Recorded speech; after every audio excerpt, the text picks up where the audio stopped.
I think I didn't do anything wrong, just had a little too much to drink and crashed at my ex's place. Nothing happened, honestly. But now I'm holding divorce papers, and everyone's acting like I'm some kind of monster. I can't believe my own husband would take things this far, just because of one harmless mistake. Before we dive deeper into this story, I have one small request. Please subscribe, drop a like, comment and hit that hype button to boost this channel so more people can discover these incredible stories. The fluorescent lights of my office cubicle had been giving me a headache all week. As an admin at Henderson & Associates, I spent my days shuffling paperwork and fielding calls from demanding clients. By Friday evening, I was ready to blow off some steam. "Eva, you coming to Murphy's with us?" asked Jessica from accounting, gathering her purse. I glanced at my phone. Tom had texted an hour ago. "Pick up milk on your way home. Molly wants pancakes tomorrow." "Actually," I said, sliding my phone into my bag, "I think I'll pass on Murphy's. I'm meeting some old friends at the Monarch instead." The Monarch Bar sat in the trendy part of downtown, all exposed brick and Edison bulbs. It was the kind of place that attracted young professionals and had craft cocktails with names like Midnight in Paris. More importantly, it was where Owen Reed worked. Owen and I had dated briefly 3 years ago, before Tom and I got serious. He was everything Tom wasn't: spontaneous, charming, the kind of guy who could make you laugh until your sides hurt. When I walked into the Monarch that night, he flashed that same crooked smile that had caught my attention all those years ago. "Eva Larkspur," he said, polishing a glass behind the bar. "Look what the cat dragged in." "It's Eva Larkspur now, actually," I corrected, though I found myself smiling back. Right. The husband. How's married life treating you?" I slumped onto a bar stool. "Oh, same old routine. Work, home, dinner, bedtime stories, repeat." Owen poured me a generous glass of wine without being asked. "Sounds thrilling." My phone buzzed. Tom again. "Running late? Molly's asking when you'll be home." I turned the phone face down. "Just one drink," I told Owen. "I need to decompress." One drink became 2, then 3. Owen's shift ended at 11, and somehow I found myself following him back to his apartment above the vintage record store on 5th Street. We talked about old times, about dreams we'd had, about how different our lives might have been. "You always were too good for the suburban housewife thing," Owen said, refilling my wine glass on his couch. My phone had been buzzing intermittently all evening. I'd ignored it, telling myself Tom was being controlling. Couldn't I have one night to myself? Didn't I deserve to feel young and interesting again? I woke up on Owen's couch at 6:47 a.m., my neck stiff and my mouth dry. Panic shot through me as I grabbed my phone. 15 missed calls from Tom, 7 from his mother, Patricia, a string of increasingly worried text messages. "Eva, where are you? Please call me back. I'm getting worried. Molly keeps asking where Mommy is. If you don't answer by midnight, I'm calling the police." The last message, sent at 2:33 a.m., was just, "I know you're okay. We'll talk when you get home." I called an Uber, my hands shaking as I tried to think of what to say. Owen was still asleep, and I slipped out without waking him. Nothing had happened. We'd just talked, and I'd fallen asleep on his couch. Tom would understand. He had to. But when I walked into our apartment, Tom was sitting at the kitchen table with a cup of coffee, still wearing yesterday's clothes. He looked like he hadn't slept. His dark eyes, usually so warm, were cold and distant. "Daddy!" Molly ran to me in her pajamas. "Where were you?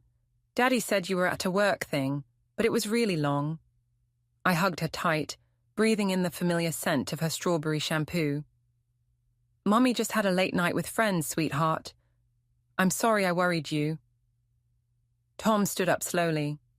"Molly, go get dressed. Grandma Patricia is taking you to the park this morning." "But I want to stay with Mommy." "Go get dressed," Tom repeated, his voice firm but gentle. After Molly reluctantly trudged to her room, Tom turned to me. So, a work thing? I went out with some friends after work. I had too much to drink and crashed on someone's couch. I didn't want to drive home. Whose couch? The question hung in the air like a blade. I could lie, make up some story about Jessica or another coworker. But Tom's expression told me he already suspected the truth. Owen's, I said quietly. But nothing happened, Tom. I swear to you, nothing happened. Tom's jaw tightened. He nodded once, picked up his coffee mug and walked to the sink. Your husband was here all night, worried sick, while you were sleeping on your ex-boyfriend's couch. Our daughter cried herself to sleep because she thought something had happened to you. You're being dramatic. Am I? He turned to face me, and I was startled by the pain in his eyes. You ignored my calls all night. You lied to our daughter. You spent the night at another man's house, and you think I'm being dramatic. I felt cornered, defensive. You're acting like I had an affair. I fell asleep on a couch, Tom. That's it. He stared at me for a long moment, then shook his head. Get some rest, Eva. We'll talk about this later. But as he walked past me toward Molly's room, I caught the look on his face. It wasn't anger. It was something much worse. It was disappointment. By Monday morning, I'd convinced myself that Tom was overreacting. I'd made a mistake, sure, but it wasn't the end of the world. Marriages survived worse things than a night of poor judgment. At work, I found myself telling a different version of events to my coworkers. My husband is being such a drama queen, I complained to Carla Mendez, my best friend from college who worked in HR. I stayed out a little late Friday night, and now he's acting like I committed some cardinal sin. Carla raised an eyebrow. How late is a little late? I crashed at a friend's place instead of driving home drunk. I thought he'd be proud of me for being responsible. Well, when you put it that way, Carla shook her head. Men can be so possessive. You're allowed to have a social life. Her validation felt good, even though I'd left out several key details, like the fact that the friend was my ex-boyfriend, or that I'd ignored Tom's increasingly frantic calls all night. That evening, Tom tried again to have a conversation. Molly was in bed, and he'd made chamomile tea. A peace offering, I thought. I've been thinking about Friday night, he said, settling beside me on the couch. Tom, I already explained. Just let me finish. His voice was calm, but I could see tension in his shoulders. I need to understand what happened. You left work around 5. You texted me at 6 saying you were having dinner with coworkers. Then nothing until I found you coming home Saturday morning. I felt my defenses rising. I told you I went out with friends. I lost track of time. For 12 hours. I fell asleep. At Owen Reed's apartment. The way he said Owen's full name made my stomach clench. How do you... I called Jessica Sunday morning. She said you didn't go to Murphy's with them. Tom's eyes never left my face. So I'm asking you again. What happened Friday night? I felt trapped, angry that he'd gone behind my back to check my story. Fine. I went to the Monarch. Owen works there. We caught up. I had too much to drink and I fell asleep on his couch. End of story. You spent the night at your ex-boyfriend's apartment and didn't think to call me. I was drunk, Tom. I wasn't thinking clearly. And you're saying, spent the night like we were having some torrid affair. I passed out on his couch, fully clothed. Tom was quiet for a long moment. Show me your phone. Excuse me? Your phone. Show me the Uber receipts from that night. My heart started racing. I'm not showing you my phone. I'm not a child and you're not my father. Eva, I'm trying to trust you here, but nothing. I stood up, pacing to the window. This is exactly the problem, Tom. You're so insecure, so controlling. I can't have friends. I can't go out. I can't breathe without you questioning every move I make. That's not. It is. You've always been jealous of Owen. Even when we were dating, you couldn't stand that I had a past before you. Tom's face went very still. This isn't about jealousy, Eva. This is about honesty, about respect. Respect? I laughed bitterly. You want to talk about respect? How about respecting my privacy? How about trusting your wife instead of calling my co-workers to fact-check my stories? I wouldn't have to fact-check if your stories made sense. That stung because it was true, but I pushed forward anyway. I'm done with this conversation. I made a mistake. I should have called. I'm sorry, but I'm not going to let you make me feel like a criminal for having a social life. I stormed off to our bedroom, slamming the door behind me. Through the thin walls, I could hear Tom cleaning up the untouched teacups, his movements careful and quiet so as not to wake Molly. The next morning, I decided to take control of the narrative. I posted a photo on Instagram from Friday night, me and Owen, and a few other people at the Monarch, all of us laughing at something off-camera. The caption read, "Sometimes you need a night out with old friends to remember who you are." In authenticity, Zhao friendship, Zhao's living my best life. Within an hour, the photo had dozens of likes and supportive comments from friends who didn't know the full story. You deserve to have fun. Tom is so lucky to have such a social butterfly. Girls' night is sacred. I screenshotted some of the comments and sent them to Carla with a message. See? Normal people understand that friends can be friends. But when I got home that evening, Tom was waiting with his laptop open on the kitchen table. On the screen was my Instagram post. "Girls' night," he said quietly. I felt my cheeks flush. It wasn't just me and Owen. There were other people there. Other people who aren't in the photo. They were there when I took it. "Eva." Tom's voice was tired. "Just stop, please." He closed the laptop and looked at me with such sadness that I almost broke down and told him everything. Almost admitted that yes, Owen and I had flirted. Yes, I'd felt something I hadn't felt in years. Yes, I'd chosen to ignore Tom's calls because some part of me had wanted to pretend, just for one night, that I was still the carefree girl I'd been before marriage and motherhood. Instead, I doubled down. "I don't know what you want from me, Tom. I've apologized. I've explained what happened. If that's not enough for you, then maybe the problem isn't me." Tom stared at me for a long moment, then nodded slowly. "Maybe you're right," he said, and something in his tone made my stomach drop. "Maybe the problem isn't you." He stood up, tucked his laptop under his arm, and headed for the door. "Where are you going?" "To my brother's. I need some space to think." "Tom, wait." But he was already gone, leaving me alone in our kitchen with the echo of my own lies. Tom didn't come home that night, or the next. When I called, he answered politely but distantly, assuring me he'd pick up Molly from school as planned and take her for their usual Wednesday dinner. He was staying at Dennis's place, he said, just for a few days. I threw myself into damage control, calling my mother and painting myself as the victim of Tom's unreasonable jealousy.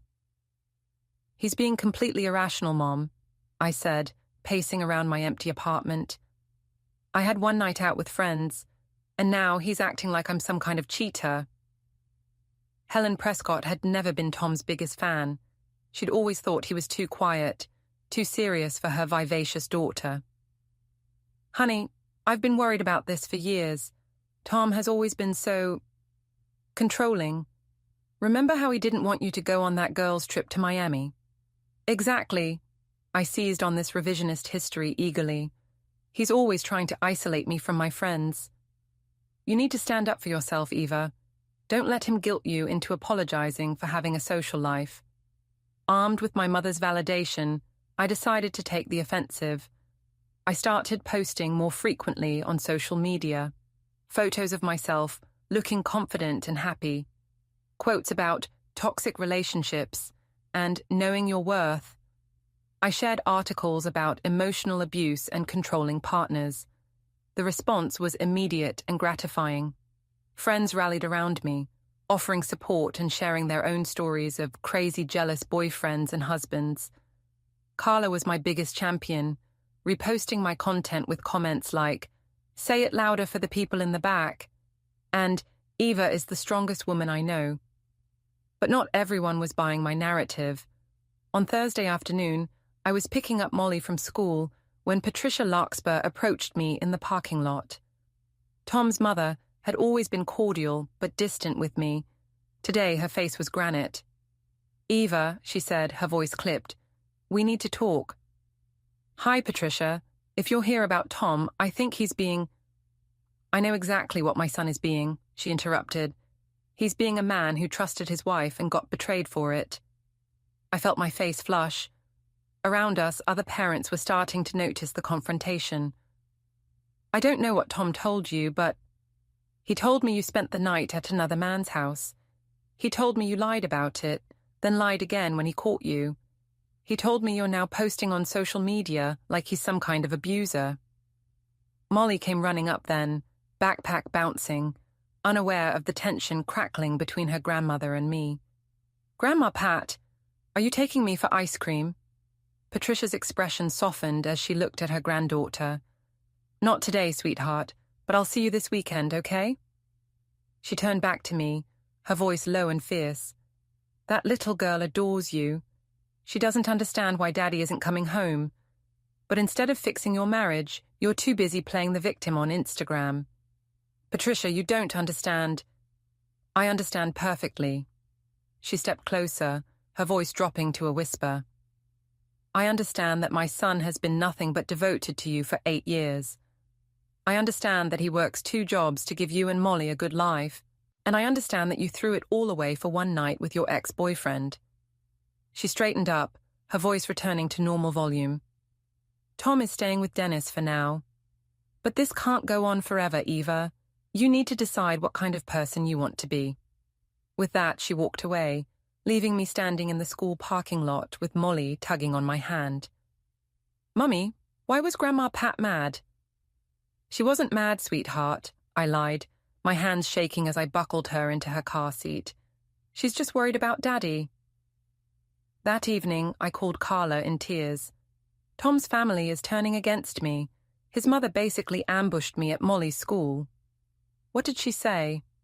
I gave Carla a heavily edited version of the confrontation, painting Patricia as cruel and unreasonable. Carla was appropriately outraged. "The audacity," she fumed. "Like Tom is some perfect saint who's never made a mistake. I'm posting about this." "Carla, maybe don't—" But she was already typing. Within minutes, she'd shared a long post about toxic in-laws and women supporting women. She didn't mention names, but anyone who knew us would understand who she was talking about.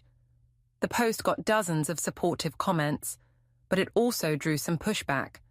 A few mutual friends questioned whether there might be more to the story. One comment, from Tom's co-worker Mike, simply said, "There are always 2 sides." I screenshotted Mike's comment and sent it to Carla with a furious message. "See how they're all ganging up on me?"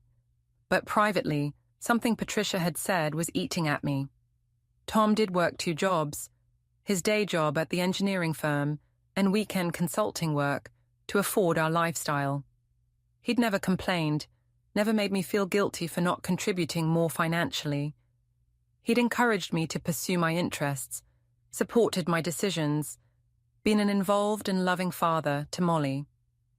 I pushed those thoughts away. I couldn't afford to feel guilty now. I was in survival mode. That weekend, I took Molly to my mother's house, where I knew I'd find a sympathetic audience. Helen Prescott lived in the same suburban house where I'd grown up, all floral wallpaper and family photos. "You look thin," she said, pulling me into a hug. "This stress isn't good for you." Over dinner, I laid out my case again, with Molly playing quietly in the next room. My mother listened, nodding and making appropriately outraged sounds. "I never trusted that quiet act of his," she said, refilling my wine glass. "Still waters run deep, and not always in a good way. Remember how he barely spoke at your wedding reception? He's just shy. Shy men can be the most controlling, honey. They bottle everything up and then explode when they don't get their way." It was a compelling narrative, and I found myself believing it more with each retelling. Tom wasn't the victim here. I was. I was a woman trying to maintain her independence in the face of an increasingly controlling husband.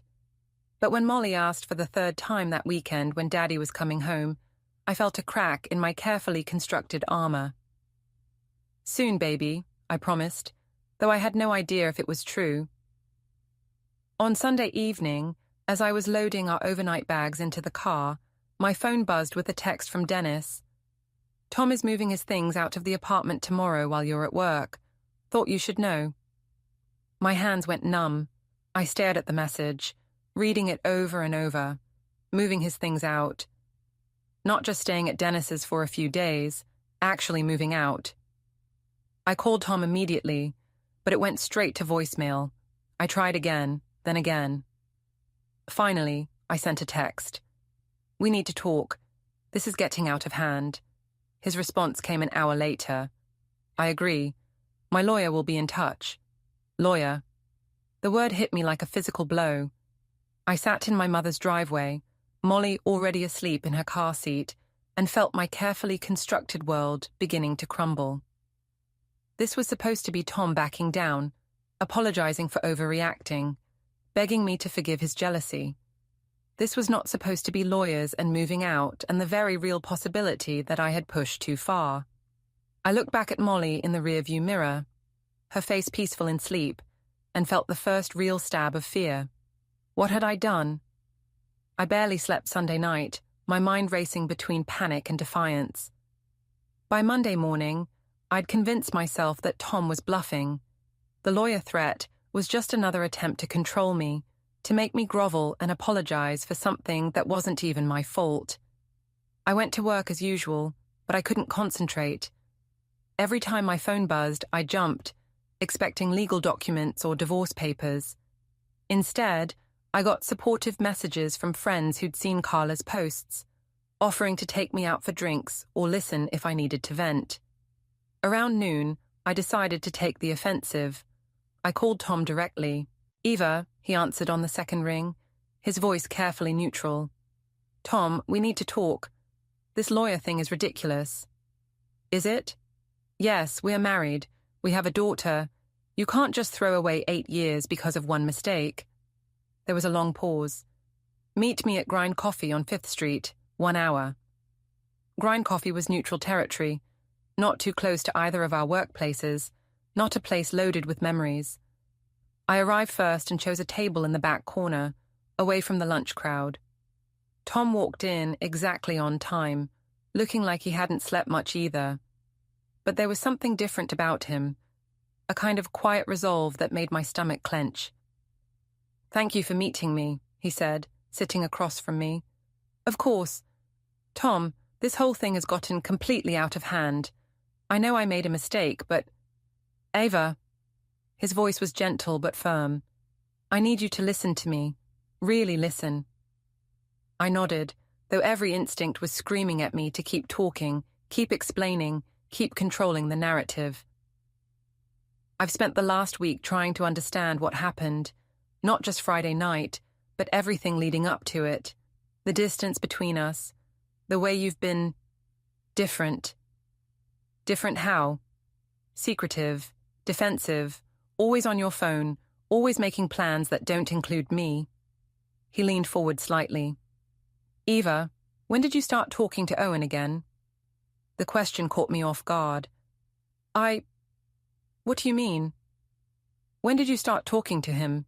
Before Friday night?" I felt heat rising in my cheeks. "I don't know what you're implying." "I'm not implying anything. I'm asking a direct question." My mind raced. How much did he know? What had he found out? We reconnected on social media a few months ago. Just casual stuff. Old friends catching up. Tom nodded slowly. "Show me." "Show you what?" "Your phone. The messages between you and Owen." "Tom, I'm not going to..." "Then I'll show you mine." He pulled out his phone and opened his photo gallery. My heart sank as I saw screenshot after screenshot. Messages between Owen and me going back 3 months. Flirty comments on social media posts. Inside jokes.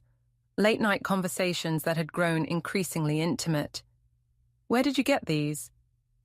"Owen's ex-girlfriend sent them to me. Apparently, she's been watching his social media since they broke up last month." Tom's voice was eerily calm. She thought I should know that my wife was sliding into her ex's DMs. I felt the walls closing in. Tom, those messages don't mean anything. Don't they? He scrolled to a particular conversation from 2 weeks before the bar incident. Read this one out loud. I stared at the screen, my own words glaring back at me. I keep thinking about what you said the other night, about how different things might have been. Sometimes I feel so trapped in this suburban housewife life. Owen's response, you don't have to be trapped. You could always come visit me at work. We could talk more about it. My response, maybe I will. Tom works late on Fridays. Ava. Tom's voice was still gentle, but there was steel underneath. You planned this, the whole thing. You didn't just randomly end up at Owen's bar that night. I opened my mouth to deny it, but what was the point? The evidence was right there, in my own words. It wasn't what you think. What do I think? You think I was having an affair. You think I was planning to leave you for him. Tom was quiet for a long moment. Were you? The question hung between us like a chasm. I could lie again, keep spinning the story, keep playing the victim. But looking at Tom's face, the pain, the exhaustion, the fading hope, I felt something crack inside me. I don't know, I whispered. Maybe. I was confused. I felt like I was disappearing, like I was just Tom's wife and Molly's mother and nothing else. Tom nodded slowly. So you decided to find yourself in another man's bed. I didn't sleep with him. Ava, stop. His voice was tired now, all the fight gone out of it. Just stop, please. We sat in silence for several minutes, the coffee shop bustling around us while our marriage crumbled between the sugar packets and napkin dispensers. What happens now? I finally asked. Tom reached into his jacket and pulled out a manila envelope. Divorce papers. I'm filing for legal separation first, then divorce. I'm seeking primary custody of Molly. You can't take my daughter away from me. I'm not taking her away, but I'm not going to let her grow up thinking this is what marriage looks like. That it's okay to lie and cheat and manipulate people who love you.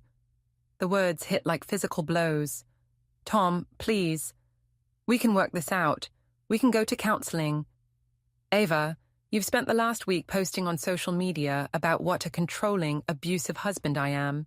You've turned your friends against me, lied to your family, and made me out to be some kind of monster. His voice was steady, but I could see his hands shaking slightly. Even now, even with the evidence right in front of you, you're still trying to manipulate the situation. I'm not. You are. He stood up, leaving the envelope on the table between us. I loved you, Eva. I really did.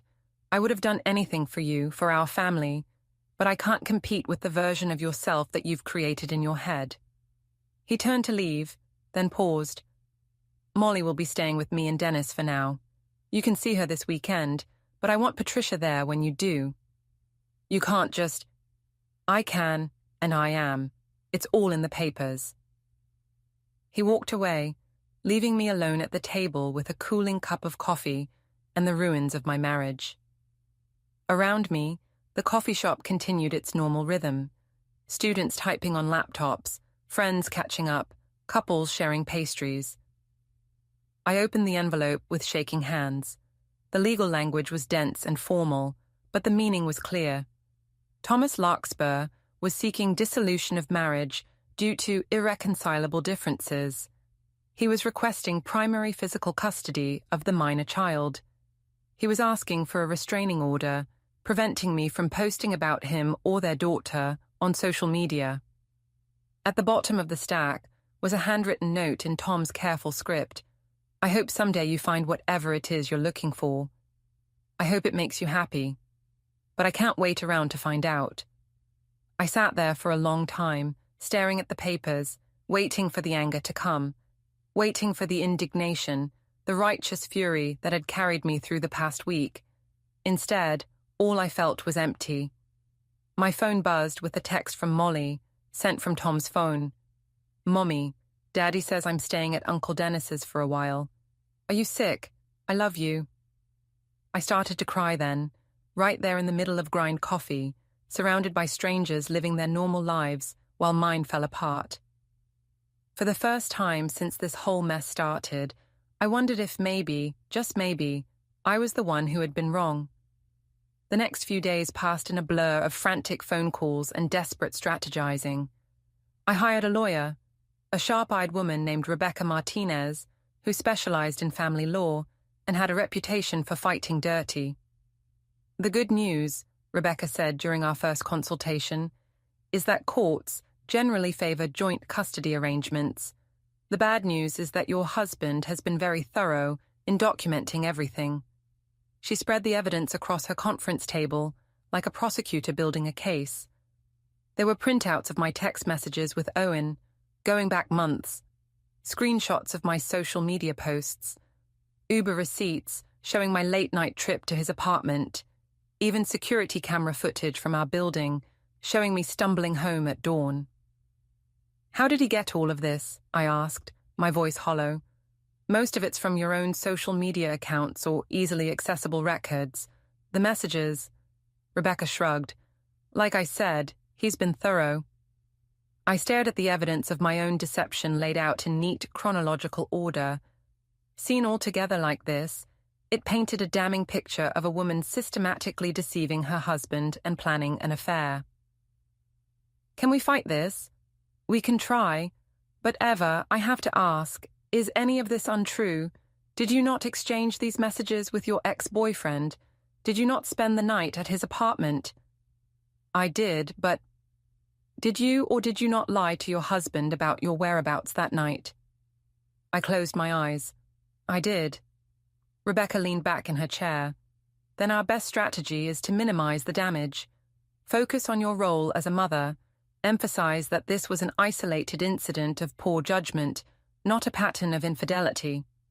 But even as we strategized, I could feel the walls closing in. Tom wasn't just hurt, he was methodical. While I'd been posting on social media and playing the victim, he'd been quietly building an airtight case. That evening, I called my mother, desperate for support. Mom, Tom's filed for divorce. He's trying to take Molly away from me. There was a long pause. Eva, honey, maybe it's time to be honest with me. What really happened that night? Something in her tone made my stomach drop. What do you mean? Dennis called me today. My blood went cold. Dennis, Tom's brother, had always been quiet, observant. He'd never liked me much, though he'd been polite for Tom's sake. What did he say? He told me about the messages, Eva, about how long you'd been talking to this Owen person, about the lies. Her voice was heavy with disappointment. He also told me about the things you've been posting online, about Tom. I felt my last refuge crumbling. Mom, you don't understand. I understand that I raised you better than this. Helen's voice was sharp now, angry. I understand that Tom has been nothing but good to you and Molly. And I understand that instead of owning up to your mistakes, you've been trying to destroy his reputation to save your own. That's not... It is, Eva, and I'm ashamed of you. The line went quiet. When my mother spoke again, her voice was softer but no less firm. I love you, sweetheart. You're my daughter, and that will never change. But I can't support what you've done, and I can't stand by while you try to paint Tom as the villain in this story. After she hung up, I sat alone in my apartment, our apartment, though it felt foreign now with Tom's things gone, and tried to figure out my next move. I called Carla, but for the first time since this started, she seemed distant. I heard about the divorce papers, she said carefully. Carla, I need your support right now. Tom's trying to destroy me. Ava, she sighed heavily. Look, I've been thinking about everything you've told me, and some things aren't adding up. What do you mean? I mean, you told me you just crashed at a friend's place. You didn't tell me it was your ex-boyfriend. You didn't tell me you'd been talking to him for months. My heart sank. How did you... People talk, Eva, and when they do, they show screenshots. I closed my eyes. Of course. In our small social circle, secrets didn't stay secret for long. Carla, please, I need someone in my corner. I am in your corner. That's why I'm telling you to stop fighting this and start making amends. Tom's a good guy, Eva. Everyone knows that, and the more you try to make him look bad, the worse you look. After she hung up, I poured myself a large glass of wine and scrolled through social media. The supportive comments on my posts had dried up, replaced by a conspicuous silence. Some of my more inflammatory posts about emotional abuse had been deleted by friends who'd shared them, as if they were distancing themselves from the narrative. My phone buzzed with a text from an unknown number. "This is Patricia. Molly is asking for you. You can see her tomorrow at 2 p.m. at Dennis's house. I'll be there." I typed back, "She's my daughter. I don't need supervision." The response came quickly. "Yes, you do." The next afternoon, I drove to Dennis's house in the suburbs, my hands shaking on the steering wheel. I'd dressed carefully, conservative blouse, minimal makeup, trying to look like a responsible mother rather than the unhinged woman I'd been portrayed as. Dennis answered the door, his expression carefully neutral. "Eva." "Hi, Dennis. Is Molly here?" "She's in the backyard with Patricia." I followed him through the house, noting the family photos on the walls, pictures of Tom and Dennis as kids, their parents' wedding photo, recent pictures of Molly at Christmas and birthdays. I was in some of these photos, but suddenly I felt like an intruder in this family history.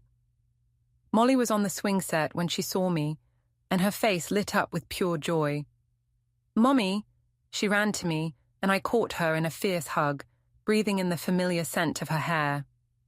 For a moment, everything else faded away. The divorce papers, the evidence, the lies.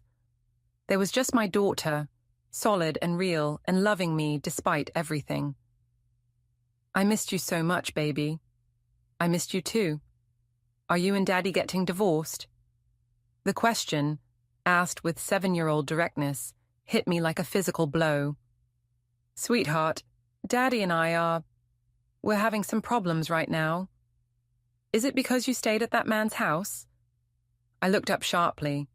Patricia was standing nearby, her expression unreadable. "Who told you that?" "Nobody told me. I heard Daddy crying on the phone with Uncle Dennis. He said you stayed at another man's house and lied about it." The image of Tom crying, quiet, stoic Tom, made my chest tight. "Molly, it's complicated." "Did you lie, Mummy?" I stared at my daughter's earnest face, her wide eyes so much like Tom's. I could lie again, make up another story, try to preserve her image of me. But looking at her, I couldn't do it anymore. "Yes," I whispered, "I lied, and I hurt Daddy's feelings very badly." Molly nodded solemnly. "You should say sorry." "I tried, baby, but sometimes sorry isn't enough." We spent an hour together, playing on the swing set and talking about school and her friends. Normal mother-daughter conversation that felt precious and fragile, like something that might be taken away at any moment. When it was time for me to leave, Molly hugged me tight. "I love you, Mommy, even if you made a mistake." Driving home, I finally let myself cry, really cry, for the first time since this whole mess started. Not tears of frustration or self-pity, but grief for what I'd lost and what I'd thrown away. That night, I drafted a dozen different messages to Tom. Apologies, explanations, pleas for forgiveness. I deleted them all. What was there left to say? The evidence spoke for itself, laid out in neat chronological order, like a timeline of my own betrayal. I'd made my choices, one small lie, and rationalization at a time, until I'd built a wall of deception that no apology could tear down. All I could do now was wait for the consequences to unfold. The hearing took place on a grey November morning. I sat beside my lawyer, trying to look composed while Tom and his attorney reviewed their notes across the room. He looked steadier than I'd seen him in months, hurt, but resolved. When Judge Morrison began, the truth came crashing down piece by piece. The messages with Owen, the lies, the social media posts where I'd painted myself as a victim. Tom's lawyer was calm and precise, dismantling every excuse I'd ever made. Even my own mother's statement favored him. When it was my turn, I tried to explain, to plead for another chance. But the judge saw through me. "You've shown no true accountability," she said. "Primary custody goes to Mr. Larkspur. Supervised visitation for Mrs. Larkspur, pending counselling." The gavel fell like a sentence. In the hallway, Tom told me softly, "Sorry doesn't undo the damage, but if you do the work, for Molly's sake, maybe we can rebuild trust." That night, alone in my half-empty apartment, I finally stopped blaming anyone else. I destroyed everything myself. When Owen texted, "Maybe now we can see where this goes," I deleted it. Then I texted Tom, "Thank you for fighting for Molly." "I'm going to become the mother she deserves." His reply, "I hope so." It wasn't forgiveness, but it was a start. Don't forget to hit like, subscribe, and turn on the bell so you don't miss the next story. Write in the comments from which city you are watching.